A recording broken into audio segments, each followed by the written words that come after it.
Broadcasting live from the Business Radio X studios in Phoenix, Arizona, it's time for Phoenix Business Radio, spotlighting the city's best businesses and the people who lead them. Hey, what's going on, everyone? This is your host, Angela Felix, with Suits, Boots, and Backroads. For those of you tuning in for the first time, you're probably not familiar with the fact that we had it named High Hopes previously.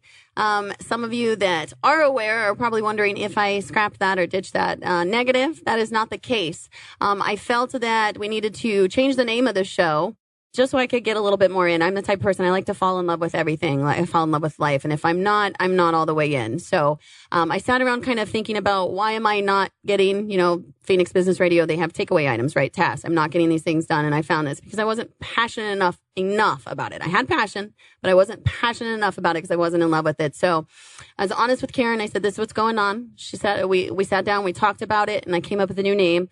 And the reason being too is, the folks that I bring on my show, they're not just hopeful. It's not just high hopes. Yeah, high hopes is great. But the folks that I have on their boots are on the ground. They're making it happen. They're not just hoping for it. They are actually out there doing it. So to say high hopes really doesn't do them justice. So on that note, we give you Suits, Boots, and Backroads. Suits being all those corporate folks out there helping us balance our lives. Boots, the ones out there, law enforcement, military, helping our veterans. And just anyone really out there hitting the pavement and getting things done. And then Backroads, those entrepreneurial hearts, much like our friend Karen here in Phoenix Business Radio. And my first guest on Suits, Boots, and Backroads, who go out there, they create their own way, and then they come back and they pave it for the rest of us. So I want to introduce you to my first guest, Lori, but I'm going to tell you how I met her, because it's quite entertaining. So Lori and I met off of LinkedIn, where I do my ranting. I know some of you are waiting for me to stop. That is not going to happen. You can unfollow if you like, but I prefer that you don't. But anyway, go ahead. Lori and I shared a couple of posts where we commented on each other, and she had this post that I don't even know how to tell you guys what she said, but she said something along the lines of laying there with her legs spread wide open like angel's wings. And I had to read the rest of that post. I had to know this lady. I had to know what was going on. And then from there, I feel like Lori and I kind of fell in love. Our friendship just took off from there. She invited me to be part of a LinkedIn local. She is the one who introduced me to Karen Nowicki for Phoenix Business Radio X. And then she has gone off and she's done a lot of new things since then. I haven't really been able to keep in touch with you much because you've been so busy. So with that, I'm going to roll it over to Lori Corrigan, and I want you to tell us what you do. Now, she does men's Brazilian waxing, and if you don't know what it is, please Google it right now. You got 30 seconds because I'm handed to her right now. Oh my gosh. I'm not sure what to do with that, but I do need initial clarity for your listeners. Why was I laying there with my legs open like angel's wings? Shall I finish that thought for you? Please do. It was a post about how I got into men's waxing in the first place. And my own waxer, I was there for an appointment, and she was lamenting about how she's having difficulty finding another partner, so to speak, another one in there who can help take over the rest of the extra business she was having. It was really booming. So we had this impromptu interview while I was being waxed, while I was getting my own Brazilian wax. And that's the position. It's called the butterfly in yoga. Your knees are open, the bottoms of your feet are together, and you're saying, hello, world.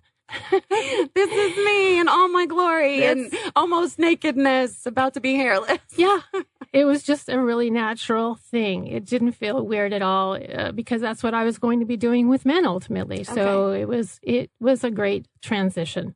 Awesome. That's awesome. So I have a couple of questions, and I'm just going to jump right into the dirty. And I want to know, okay. Now I think about, for one, I want to touch on how you actually make this happen, right? Because I can't even get a man to trust me to drive us down to the road, down the road to the store. I'm serious. I tried waxing. I was dating a guy back when I was about 19. He's muscular, and man, I love the muscles, but I liked the hairless chest. So I got him drunk off a 6-pack of beer, and I said, let me wax your chest. I don't know why he agreed. And we started with his stomach, which was probably bad too. But I got those nair strips. Oh, you set him up for failure. Well, hey, first off, I was 19. Nobody told me about these nair strips. So anyway, I put it in my hands, heat it up real good like it says to do, and I smack it on his chest. And I didn't realize you had to rip it really fast.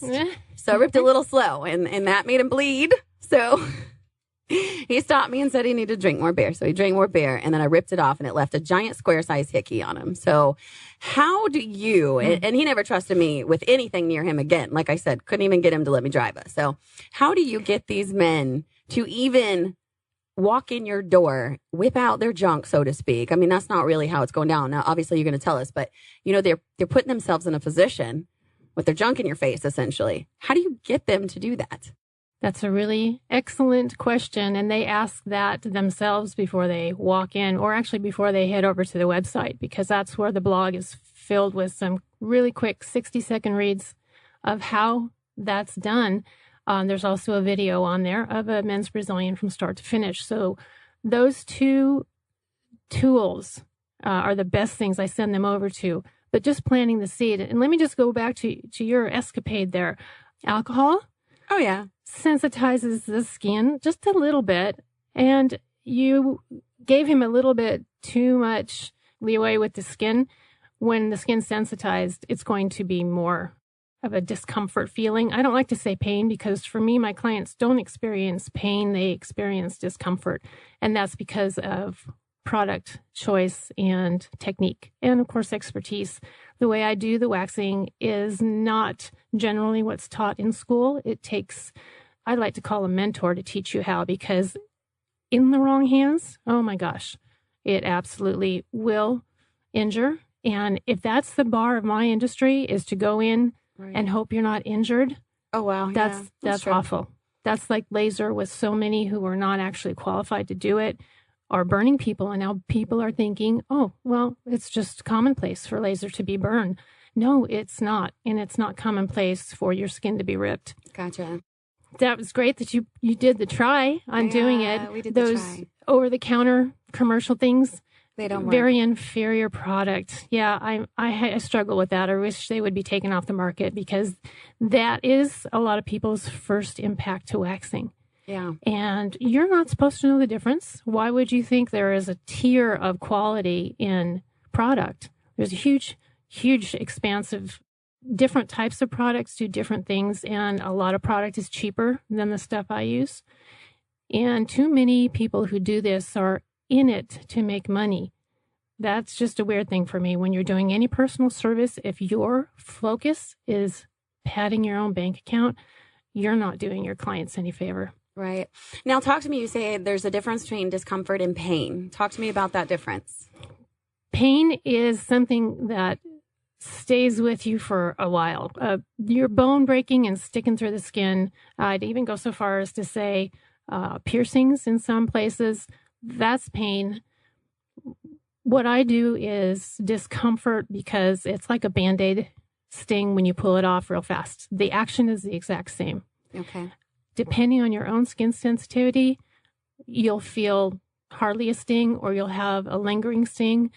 Irish and Scandinavian heritage, they both have very coarse hair, very thick hair, and fragile skin.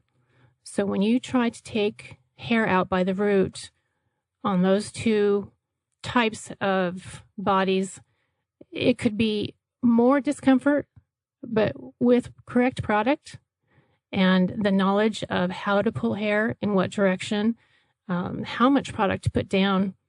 There are so many seemingly insignificant things to do with the overall process. But when added up together, when you're not doing it right, it's going to cause a problem. And it's kind of like with my escapade, right? And I've probably seen it somewhere. I know we've talked about the movie, The 40-Year-Old Virgin, right? Mm-hmm. And that kind of puts that perception out there, first off, to turn men off from it, because that scene was absolutely horrific, but it was great and it was funny. But at the same time, I mean, it's a danger in a sense, because it does have folks go out there and do things like I did, where I'm like, hey, let's wax your chest. So how do you handle someone who's gone through, like, let's say, for instance, someone went through a bad experience and now they want to try it again. What would that conversation be like that you would talk to them to earn their trust to give it a second shot? First, I'm going to take a sip of this beautiful Jameson that you brought for both of us. Yes, absolutely. Let's do it. It makes me cringe to think of the stories I have about guys who just didn't know any better. And again, they're not meant to. but they found out really fast that it could be a bad deal. So right, cheers. What's that? Oh, yum. Yes. Okay. Yes, I am a whiskey girl. I told you guys that. So, well, there it is. Yep. Join the club. And no ice, gentlemen, not chilled. We don't need any roller skates in our whiskey. It is in a fabulous cute. I got to say, though, these flasks that you have, these are adorable. And they have your cute little logo on it. So I'm in love with that. That's cute. Thank you. Question again, please. So how do you convince them to give it a second shot when someone like me comes along in their life and just fucks it all up for them? Okay, right. How do you fix it? I'm not that cheap of a drunk. I only took one little sip. First of all, I can tell the difference between someone who walks in as a fresh, new waxer and someone who has had a bad experience. They know the lingo to some extent. They want to share it with me. And I think it's twofold on that because they want to tell me what they don't want, what they've already experienced.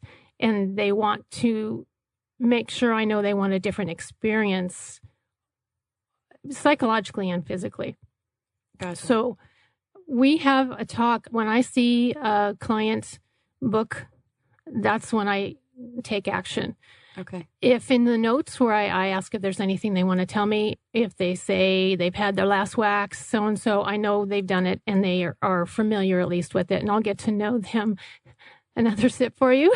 Sorry. I'll get to know them and the story once they come in. If they say it's the first time or if they don't make mention at all, I'm on that phone within 5 minutes unless I'm in with the client. And the appreciative tone when I tell them who I am and why I'm calling and welcome them and say, hey, talk to me. Tell me what's going on. Have you seen the video? Did you go read a couple of those quick blog pieces? And the answer, 99% yes. They have done their due diligence. Gotcha. And so it makes me feel like they're serious. I know they're not going to back out after I hang up on our phone call because I can hear it in their voice, the calmer, lower. I'm so excited to go in and get this done now since I've talked with you. That is priceless. That is such a gift. So when they come in, then we get to exchange the energy. And that's where I know I've sealed the deal at that point because I thankfully, and I'm so grateful for the gift of having a warm energy that welcomes people instead of puts them off. Absolutely. So, okay, I'm going to ask embarrassing questions. Please now. do. You said that I could. So, all right, how do I say, listen, I know the listeners want to know. So, all right. The lizards want to know? The listeners, listeners. See, you got me thinking about people's junk. Reptiles. Reptiles They're and my snakes snake and Carmen cousins. and That's right. Lizards. The listeners want to know. So do they ever get boners? Absolutely. So, and they're worried if they don't because they read my stuff. Okay, so they know going in that they're likely to get an erection, Yes. and I, it's nothing. I'm not saying it isn't sexual or it isn't. I mean, you're a beautiful woman. Not. If I had a penis, I'd want you waxing my junk. I'm just saying. I'm being realistic, folks. If you saw Lori, if you don't listen, go look her up. She's a drop dead gorgeous woman.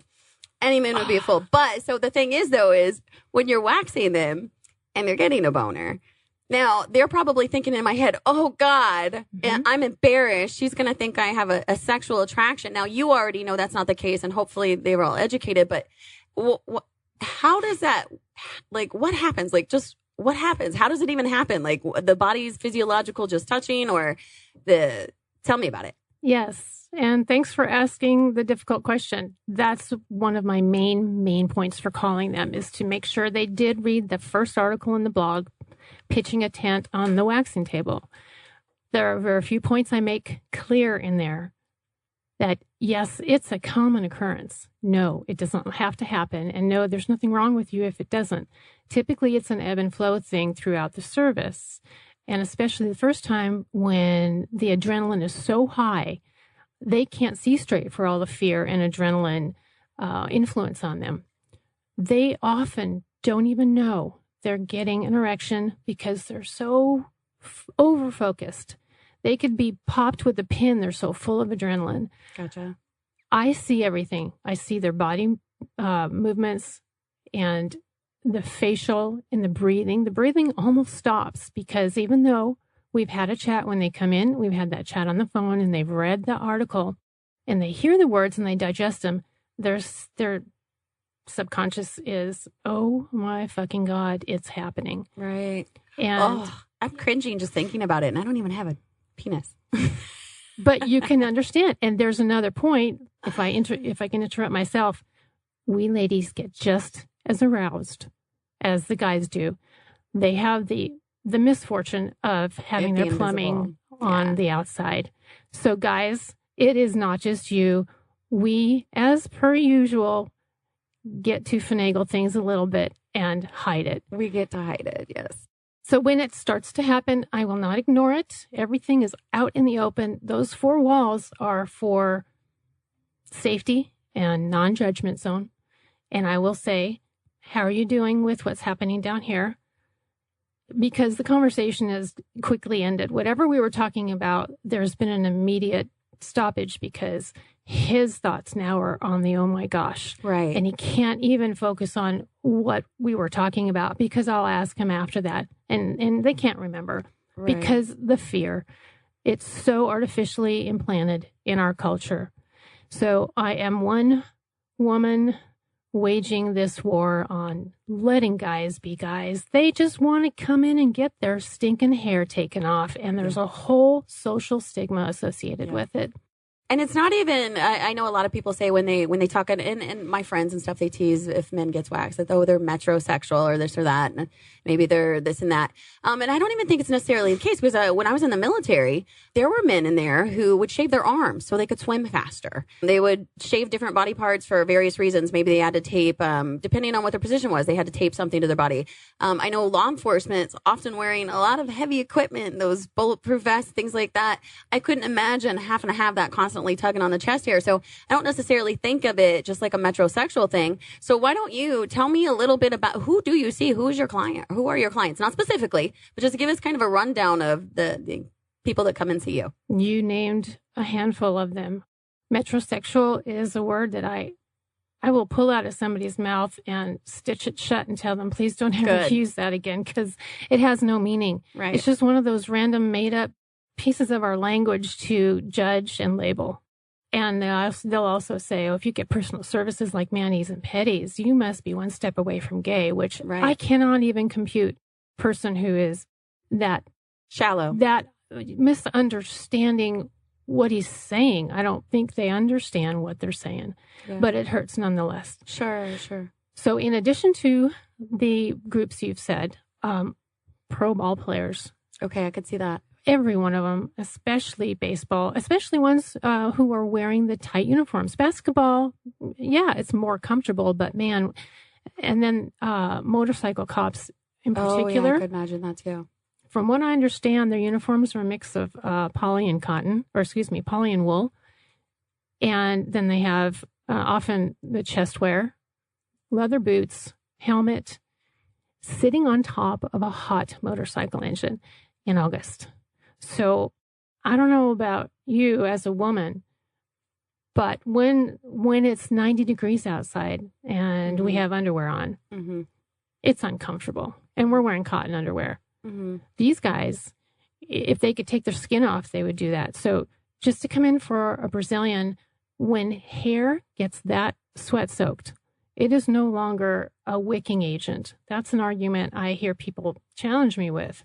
It just becomes wet newspaper, and it holds that sweat against the skin, which causes irritation. Right. And ultimately, it can cause infection if that irritation with the friction from the fabric just rubs the skin raw.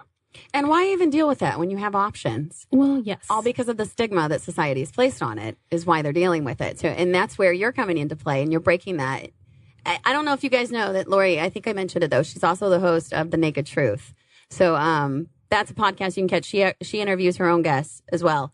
But I wanted to, when we talk about these men that are coming in and seeing you, we're talking about some of the tough guys, right? They're out there hitting the streets. They're manly men. They're masculine. They're getting things done. They're expected to be tough. They're not expected to be vulnerable. They're not expected necessarily to be open. They're sometimes standoffish, and that's their normal routine. So you have to take, and then you have to break that back down and kind of flip it and reverse it, I would imagine, right? To get them to be vulnerable and to realize that it's okay to just be for a moment, I imagine. Interestingly, I've learned that those guys with the necessary facades are already vulnerable and willing to be in the right presence of someone who they don't feel threatened. And one of my main marketing slogans and hashtags is all men are real men, because just as much on the side of what you've been using as examples are the high school teachers, right. IT, any industry, any man who wants more comfort, who wants a self-esteem boost because our social stigma has told him he has more hair in certain areas than our society allows. Mm. I struggle even with that thought that somebody who's born with something is being shamed because someone says it's not okay. Right. So we try to be stronger than all that crap out there, but I've found that more times than not, guys at a pool or at the beach wearing a t-shirt either have just had a fresh sunburn or have hair on their back or their chests. And I have a 7-year-old client, so going the opposite direction. She's ethnic, and she's been teased at school for having facial hair and arms and legs. That's horrible. Yeah. Kids don't know this yet. How do they know this? Right. So her parents are so cool. They understand what's down the road for her if they don't intercept that. And they bring her in, and she gets waxed. It's wonderful. Her hair as a 7-year-old is very thin, so it's a very easy procedure. And when she hops off the table, she's got the light in her eyes that says, man, now I don't have what they were teasing me about anymore. Now she feels like a 7-year-old girl. She can be herself. She doesn't have to wear leggings in August is what she was doing to go to school. Poor baby. Yeah. That's got to be a good feeling for you to make a difference like that. Everyone from 7 to 80. There was a gentleman who lost his wife of 55 years, and he was back on the dating scene and learning some really hard rules. Yes. And he got blown away when I guess he was at the point with a lady friend where they were going to do some investigating, and she told him, hey, that's not how it's done anymore. Here's what you need to do. So he came into me, such a sweet man. Aww. He's not the only one of that age, lost in the 70s. And we got him cleaned up, and he was so excited to come back and tell me how everything all played out. And I'm so privileged to know this information from clients. Yeah, that's awesome. So he got a little, huh? He got a little, and man, it put us pep in his step. Woo! Good for him. Good for him. The one thing I was going to say too, when we're talking about getting a little, there is kind of the flip and reverse, right? Where there is a promotion of waxing. Take for instance, in certain industries, like even pornography. I don't want to get trashed or anything like that. But it's often done. I hear men, and I brought up the show that we were hosting today to a friend last night. And I told him, I said, Google it when we hang up. It was a older gentleman, real respectful. I didn't want to be on the phone when he Googled it, but he did it anyway. And he says, wow, make it bigger. Okay. And so I thought to myself, that's right. There are men that do go out and they wax it because pornography does kind of promote, you're going to look bigger and stuff. So do you think maybe that contributes to some of these mishaps that are happening where these guys see this and they're young and they're by themselves and they think, oh, that's how I'm supposed to look. Let me go ahead and try this. And then now it's a disaster. What's your take on that? First, I want to start this conversation with there is no such thing as average. We have to compartmentalize everything. And when it comes to male anatomy, there is no average size penis. There just is not. There is also no average size vaginal canal, which guys don't get until I say that. I have been asked more times than you can imagine where do they size up is actually what they say. And I know what they're saying. Mm-hmm. And that's what I'll tell them right away. There's no average because women are different. So puzzle pieces will fit differently. And I will ask gently, how come you're asking? Has somebody said something to you? And yep, every single time some mean-spirited woman has said something to the guy in the moment, it crushes their ego. That's so not, that the baby making area is off limits. You don't want to hit someone that low. Right. So after I, just to tell especially them, someone you love. Well, and in that case, how would they love them if they're going to do that to them? It's horrible. And even though most guys don't have a reference point to what they are as far as this lame average chart that's going around, I don't answer the question because there's no answer to it. So there is no average. Guys, what you are is what you are. And the woman will love you because you are not your penis. Right. And that is really something to take to heart. I'm just going to say I have put up with the craziest of crazy, but never, ever have I judged a man by size of his penis. And not his wallet, not his penis. Just the size of his heart. And I'll tell you what, if he's got a smart mouth, that's even better. But I never look at his penis. That's usually the last thing I want to see. Right? Like, if you're jumping right into it, I mean, it just seems a little bad. But anyway. But, see, that's the thing. It's not the end-all, be-all. No. Those who put that at the end of the trail are missing the point. Just a quick offshoot here. Tantric connection. If anyone has heard of that or even practices it, don't Google Sting because that's a big... Sting is and his wife have been quoted as having 8 hours of tantric sex, which is entirely possible, but it's become their moniker as a couple. Tantric sex is, or tantric connection is about eye contact, intentional, soft, slow touch, feeling each other's energy, and stimulating to a point without sex, which in this case is intercourse. Right. But touch becomes the factor of sensory, sensual, and sexual stimulation, with the sexual coming in the third place. Mm-hmm. And to answer your question about how and why do guys get an erection, I cannot wax them in the Brazilian area without touching their sac and penis.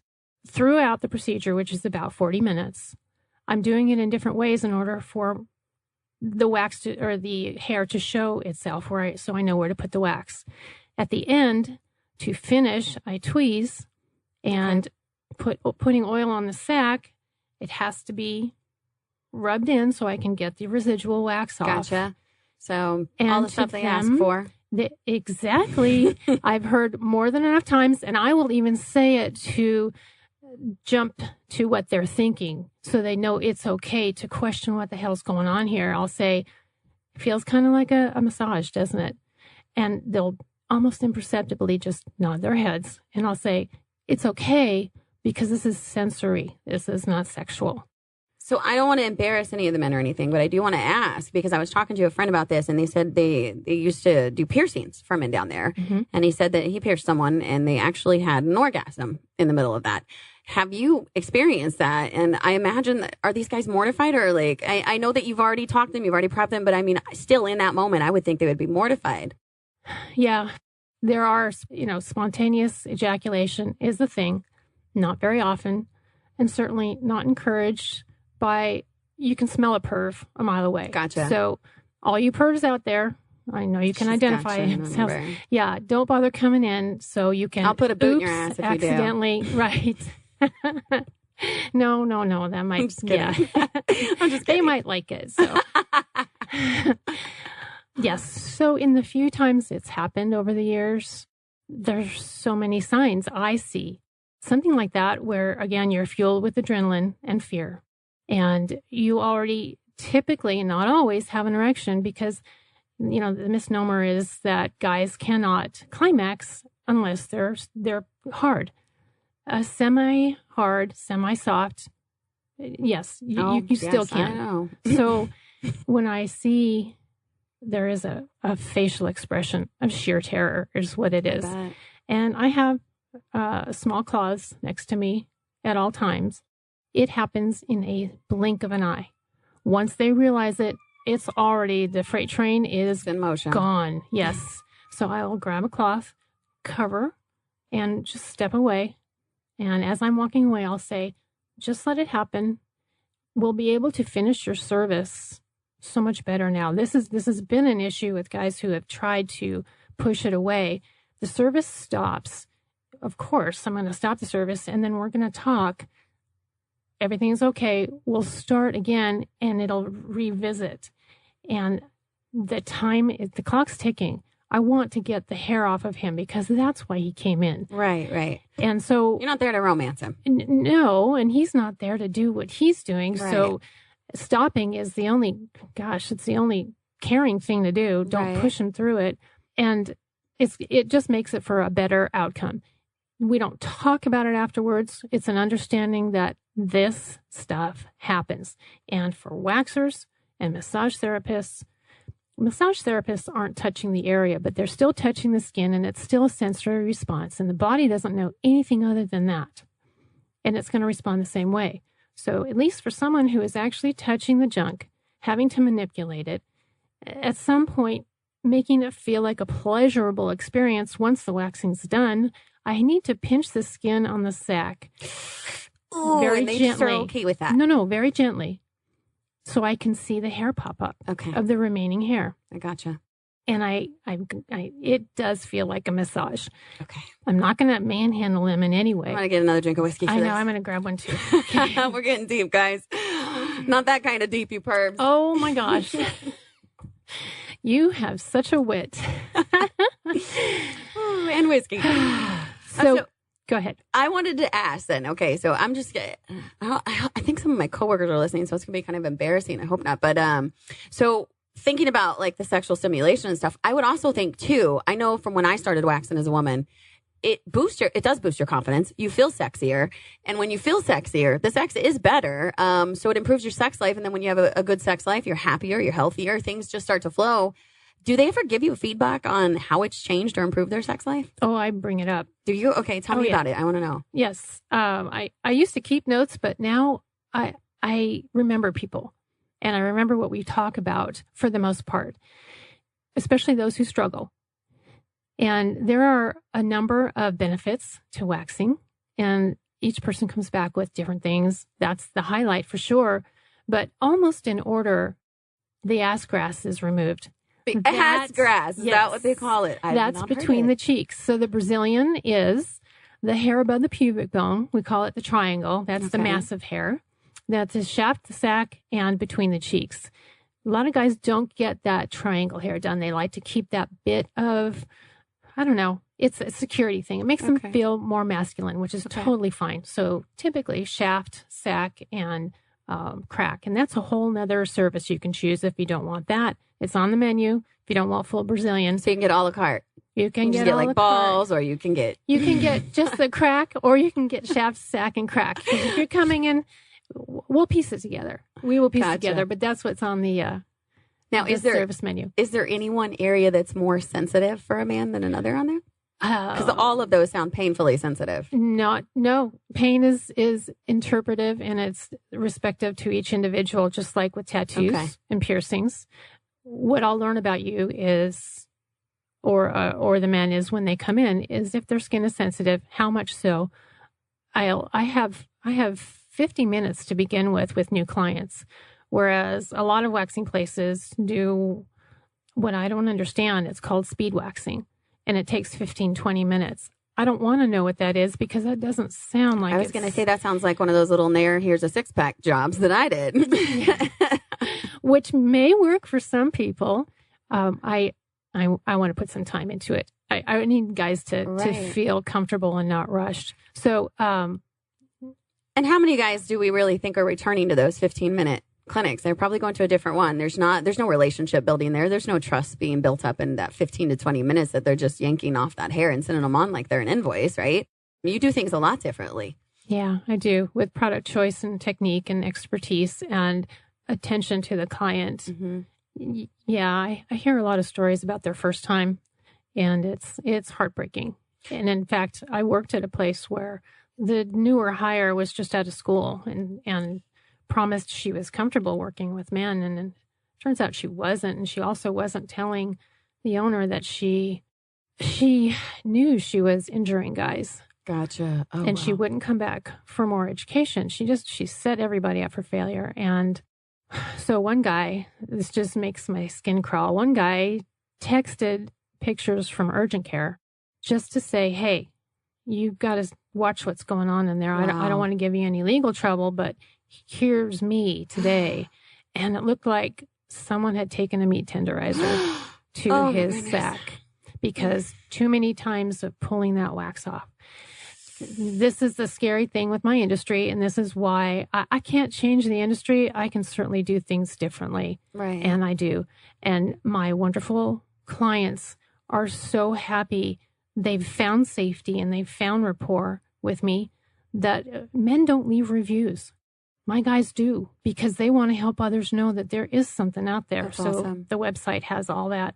But I want to finish also telling you a couple of the benefits of it, including the ass grass. I had a guy the other day say, yeah, until I got this done with you, man, it was like getting peanut butter out of the carpet. I've never tried to do that. I would just probably walk away, but. Oh, yeah. And you'd cut the carpet out, though, right? In that area where you couldn't pull it out. Also, yes, as you had alluded to, when you take the root out, which is what I do, and it's not the most common practice out there, it gives you baby bottom soft skin for weeks before the next cycle starts to come back. So you've got 4 to 6 weeks to start as a new waxer until you're ready to come back. Shaving is an everyday deal, and then you've got the stubble coming up. When you take the root out, there's no stubble. So sex is heightened, or let's say not sex so much, your sensitivity. Okay. The touch is wowza. Right. The other is athletes. Okay. Runners, cyclists, and swimmers. Look at Phelps. He's he's a salamander, and rightly so, because if you're competing a couple of seconds at that finish line, fraction of a second makes a difference. You don't want anything impeding your progress. So I want to know when we're talking about like the sensitivity and stuff, do you find you have to change up your method when, like, say for instance, you have your 7-year-old female client with the face, and then you have, you know, a 55-year-old, or how old did you say he was? 80-something-year-old man coming in. You cannot treat them the same. So do you have different products? Do you have a different method? Talk to me about that. It's all the same product. There is one product I use that is spectacular for all skin. It's for sensitive skin, and I don't care if you have it or not. I'm going to use it on you because it's just going to make everything better. Okay. And a few other industry standards of supplies and things I don't use, because there are things that are kinder to the skin to make it for a better outcome. Yeah, 7-year-old skin, 20-year-old skin, even 30-year-old, firmer, tighter, and that's the secret of good waxing too, is you've got to make that skin taut. And you don't get to ask your client to hold his own penis and move his own sack around because you're uncomfortable touching male genitalia. That's another thing that drives me crazy. And that happens? Oh, all the time. They'll drape. You can't put a towel over the shaft and the balls because it's going to get all full of wax. Right. And so what some waxers do is they'll lift up a corner. They'll have him hold his stuff. Why are they waxing down there if they're embarrassed? There's no answer, except for what I can figure is it's a seeming moneymaker, which it's not. If you're overcharging your clients, sure it is. And if they're working for a corporation and they're mandated to, but there aren't that many. I don't know of any corporations that will do men's Brazilians. They'll do other things. Now, I'm not familiar if there is anyone here in the Phoenix Valley, but for the most part, we're independents. Yeah. I tried to Google. Okay, so I Googled, what is it called? Like, I thought, it can't be just called a Brazilian. That's what they call chicks. And I guess it is called men's Brazilian, but you're the only one that I did find when I was trying to Google. I mean, it's like, really? You don't see a lot. No. Now, I mean, you do get, there's a few of like, and even I've gone to the nail salon and had them wax me, and it's not the same experience from when you go to like a professional or someone at a boutique salon. It's a lot different. But at the same time, they're using a different product. They're in there to get you just quick. You're getting your eyebrows done, or you're getting your upper lip done. Yes, people, I get my upper lip waxed, whatever. I'm 40, it happens. We all, ladies have hair. We have a really good way to hide it, and that's to take it off. But yeah, there are, it's hard to know who a professional is, but to say it's mandated, you guys have to go to a professional to get this done. And so you think you find the right place, and the things I was describing happen where they're not comfortable touching you. They have to be okay with male anatomy. It's physiology 101. And whether it's your padding, your pocketbook, or you have your employer telling you need to do it, if you're not comfortable with it, there is an element of, what's the word? You're setting your client up for failure, for potential injury, if you're not confident in it. And I've had a lot of gentlemen come in and say, gosh, you know what you're doing. You're not even paying attention to it. We're having this great conversation and you're doing it. And it's so different than I've ever had it. My previous waxers had that look of panic on their face. Guys don't want to see that. Right. Well, Yeah. they're the ones that are supposed to be panicked. Right. Well, not even panicked, but I mean, at least they should be the only one with nerves. Right. Oh, wow. So I'm curious. So when we're talking about like, we talked about a few different reasons why wax, like well, we didn't really talk about why they wax. We talked a little bit about like speed and stuff like that. But what are some of the other reasons that you find clients that come in? I know you mentioned like somebody just got out of they're getting into a new relationship, or you see things like that. What else? Well, the main one actually is shaving. Okay. Shaving is great as a stand-in, let's say. Okay. But so many people don't understand why they get so many ingrown hairs and the razor bumps. And then you guys, bless your hearts, I love that phrase, you sight unseen shave between your cheeks without benefit of, even if you're crouching over a mirror, it's a reverse reflection. It's not going to end well. And you have your own stories to tell about that.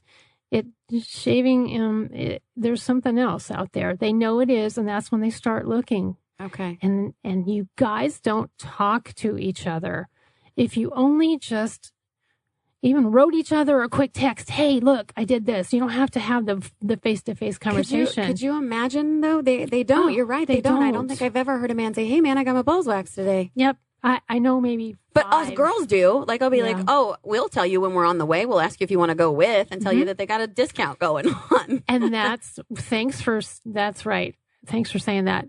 My big thing is to invite guys to where their gals are getting waxed. Okay.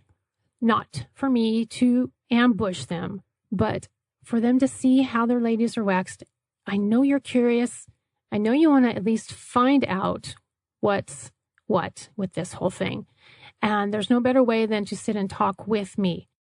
It's hugely important for you guys to know your ladies aren't being hurt. A lot of guys won't come in because they're afraid, I don't want to see you in pain. Right. Well, there's the Steve Carell effect. And we're going to circle around him, even though it gets me infuriated every time his name is dropped. But it's a really good learning lesson. Sure. So, Mr. Carell, 40-year-old virgin chest wax scene. For those of you who've not seen it, just Google it. I can't imagine anyone who hasn't seen it, because that's what you talk about. You'll talk about all the crap about waxing, but not the good stuff. Right. So the lowdown on that scene is they interviewed an actress as the esthetician who said she knew how to wax, and apparently she did not, because he gave her carte blanche to do whatever she wanted to, thinking she knew what she was doing. Right. And clearly, from evidence of that scene, no, you don't do it that way. And yes, he's really enduring that. Yeah, it's funny because in the movie you think, oh, it's just haha funny. But then at the end of the reel, they show he actually went through that. And I thought, that is a brave, brave man. That's crazy. But that man lives for his craft, and he was willing to sacrifice almost his peace of mind and almost his nipple too, because I found a video interview afterward that's been hidden. It took forever. I knew it was there, and so I think they've kind of buried it. Where he says, coming out today, people are going to go unearth it. He truly did almost lose a nipple. Wow. Yeah. So I would imagine there are learning time. Like when I tried to wax my own lip for the first time, I got the wax too hot and I burnt it. And then I had a scar for it took a good year and a half for it to fade away. And you've got Mederma and stuff. So I imagine just from things like that on the sack, that could be pretty damaging to the skin if it's done wrong. So have you seen long-term damage effects? What just give me some of the lowdowns on what can happen if they don't get the right waxer. One thing I do want to point out right now is that with any wax, there is a situation that happens I see almost exclusively with men. on their triangle area, right by the pubic bone above the shaft, where all the hair is. A lot of guys will break out with what they think are ingrown hairs, and they stay for a long time. They'll call me 2 weeks after and say they're still here. And I'll say, you've got folliculitis, which is a follicle issue that can turn into an infection. Oh, wow. That's why I want guys to call me whenever anything is up so I can guide them. I've seen cases where it lasts a week and we decide, okay, we'll try it one more time. Typically, it's going to be a thing forever. And I won't wax them when I realize they have a tendency for it. One gentleman, it took a year for his to clear, and he has scarring because of it. And he only had it done once. Wow. So that's an important thing that anyone who's out there and can relate to what I'm talking about, don't wax anymore in that area, because if your waxer's telling you, oh, it's just ingrown hair, it depends. If, you've got 50, 60 of those on that area, but it could also be just 10 and they just don't go away. It's the same thing. Refresh where we were talking about this. We were talking about why finding I don't know. Too much whiskey.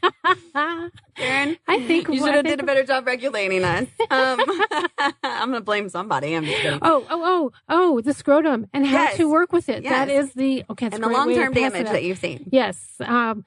There is a thing that is like an abrasion. That's where the very first layer of skin can come up. It's called lifting.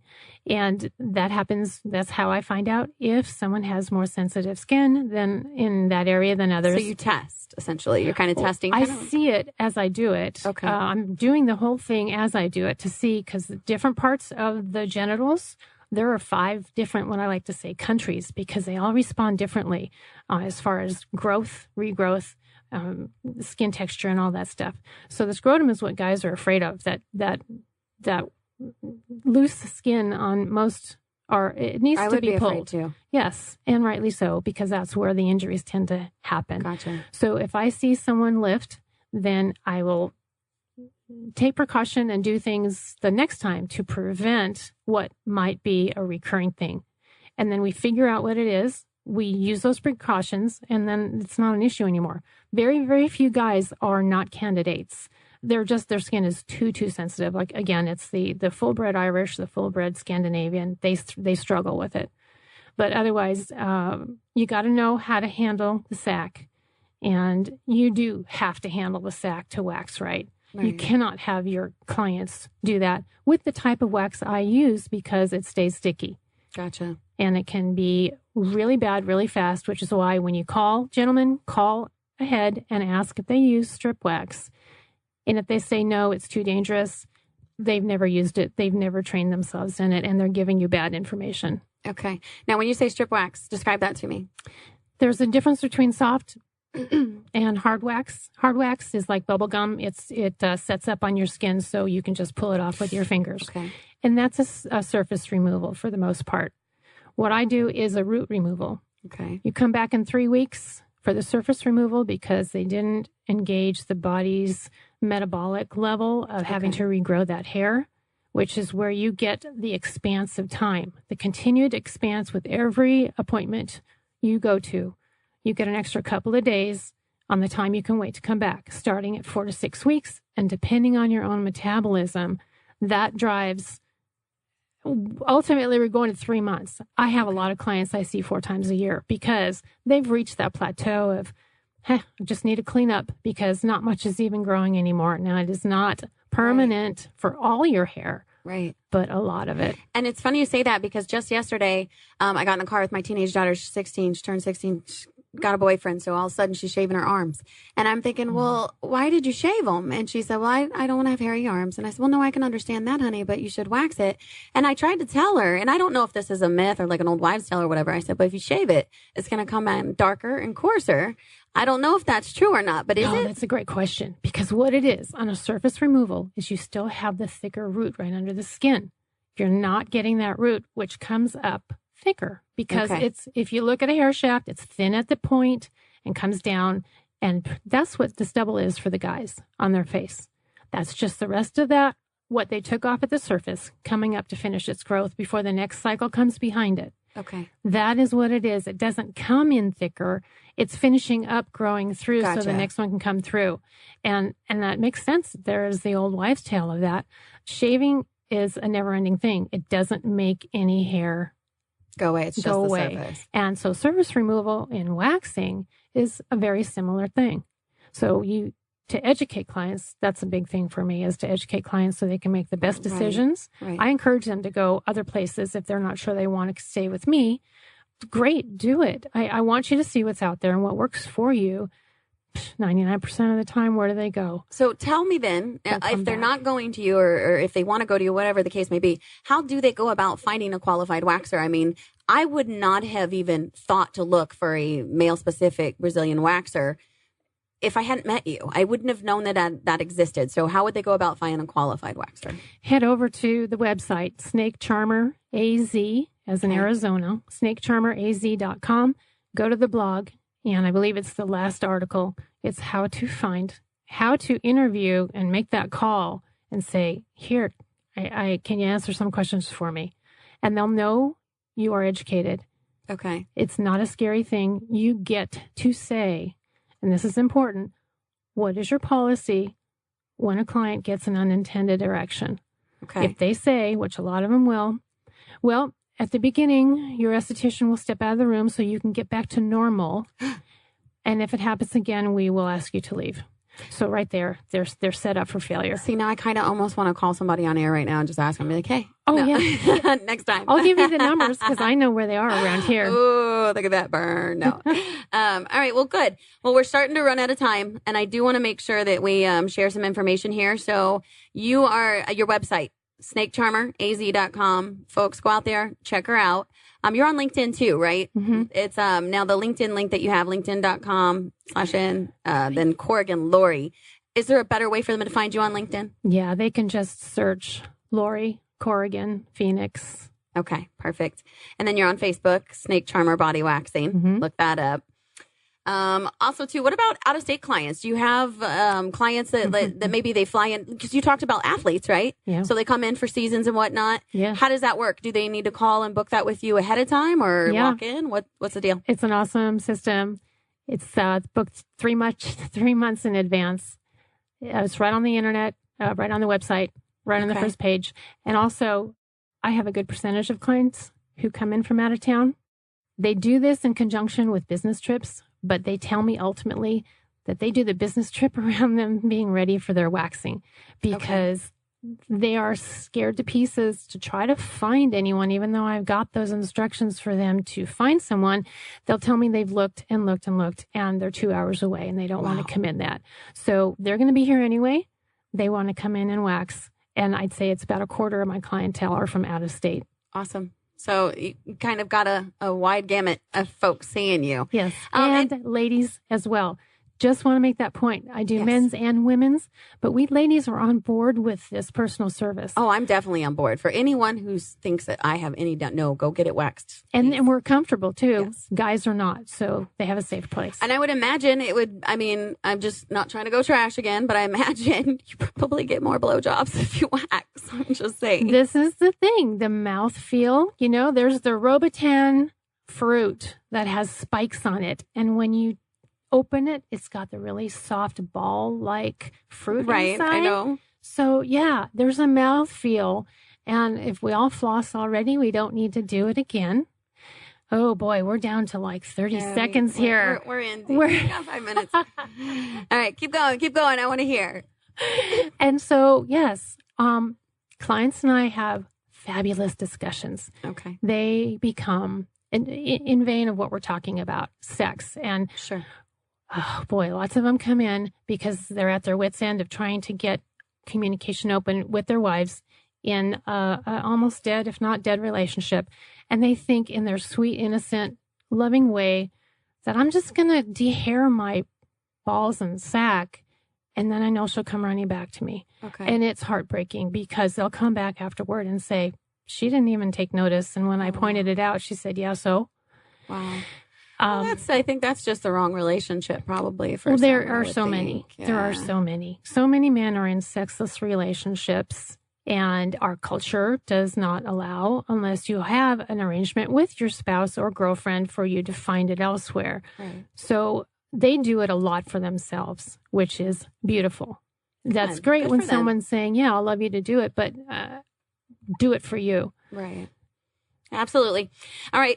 Well, you guys, we've given some of the links. We're going to have to wrap it up here. But also, too, if you have any questions or if you can think of anything else you want to ask her, Lori at snakecharmeraz.com. Make sure you send her an email.